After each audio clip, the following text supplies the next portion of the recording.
দাড়ি সাটা গোপে আটা গাজাই মারে দম, নামাজ নাই রোজা নাহি ইফতার খাওয়ার জম। আছে না না? ওরা বলে আরে রোজা করিনি তাই কি, ইফতার না করি কি আর একটা ভুল করবো নাকি? এরকম আছে না? এইরকম আছে না?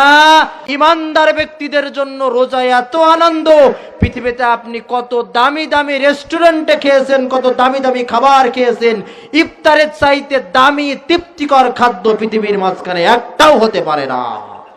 এই জন্য নবীজি বলেছেন লিসাইমি ফারহাতান, রোজাদার ব্যক্তিদের জন্য রয়েছে দুটি আনন্দ, একটি হচ্ছে ইফতারের আনন্দ।